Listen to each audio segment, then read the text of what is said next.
Assalamualaikum warahmatullahi wabarakatuh. Perkenalkan, saya Prasetyo Pramono, NIM 263.018 dari Prodi Pendidikan Teknik Elektro. Pada video kali ini saya akan mempresentasikan tentang administrasi sarana dan prasarana. Langsung saja masuk. Yang pertama kita masuk ke konsep dasar. Untuk sarana sendiri yaitu alat-alat atau bahan-bahan yang secara langsung menjadi penunjang prosesnya belajar mengajar seperti meja, kursi, alat tulis, dan lain sebagainya. Sedangkan prasarana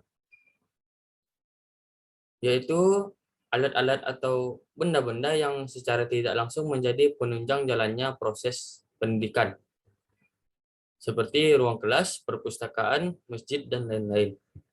Jadi, administrasi sarana dan prasarana pendidikan adalah keseluruhan rangkaian proses yang direncanakan secara sengaja dan bersungguh-sungguh serta pembinaan secara kontinu terhadap benda-benda pendidikan agar senantiasa siap pakai dalam proses pembelajaran atau PBM.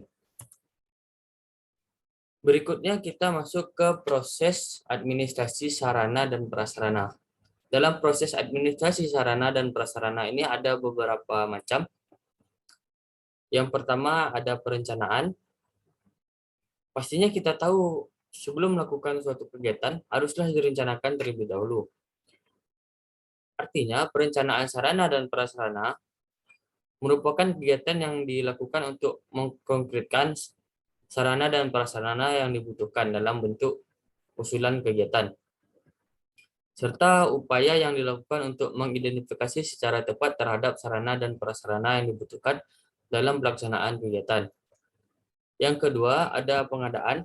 Pengadaan adalah usaha yang dilakukan untuk merealisasikan atau mewujudkan sarana dan prasarana yang dibutuhkan sesuai dengan rencana yang telah disusun, baik melalui pembelian, hibah, hadiah, penyewaan, dan sebagainya. Yang ketiga, penyimpanan. Penyimpanan adalah kegiatan yang dilakukan untuk menampung barang milik kekayaan negara atau unit kerja berdasarkan hasil dari pengadaan pada tempat atau wadah tertentu dengan mempedomani aturan dan ketentuan yang berlaku. Yang keempat, ada penyaluran. Penyaluran adalah kegiatan yang dilakukan untuk pemindahan barang dan tanggung jawab pengelolaan barang dari seseorang kepada orang lain atau dari unit kerja ke unit kerja yang lain. Yang kelima, ada inventaris. Inventaris yaitu sebagai kegiatan pencatatan terhadap sarana dan prasarana.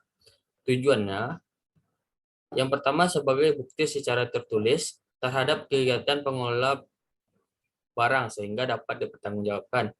Yang kedua, memudahkan dalam pengecekan barang. Yang ketiga, memudahkan dalam pengawasan. Dan yang keempat, agar peralatan tidak mudah hilang. Yang keenam, pemanfaatan dan pemeliharaan.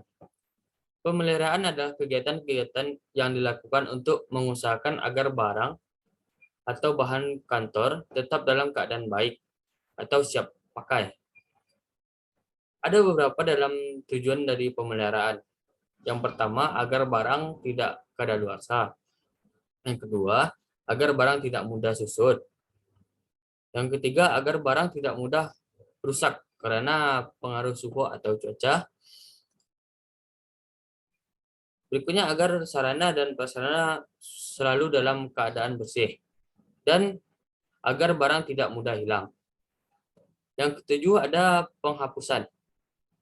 Penghapusan adalah suatu proses kegiatan yang bertujuan untuk mengeluarkan atau menghapus daftar barang-barang milik negara dari daftar inventaris dengan berdasarkan peraturan perundang-undangan yang berlaku. Yang terakhir ada pengawasan. Pengawasan sendiri merupakan koordinasi serta akselerasi bagi seluruh fungsi pengelolaan administrasi, sehingga pemborosan waktu, tenaga, dan biaya dapat dihindarkan. Yang berikutnya kita masuk kepada aturan-aturan tentang sarana dan prasarana. Aturan-aturan ini dapat kita lihat pada Undang-Undang Nomor 20 Tahun 2003, yang mana berbunyi pada pasal 45 ayat 1, setiap satuan pendidikan formal dan juga non formal menyediakan sarana dan prasarana yang memenuhi keperluan pendidikan sesuai dengan pertumbuhan dan perkembangan potensi fisik, kecerdasan, intelektual, sosial, emosional, dan juga kejiwaan peserta didik.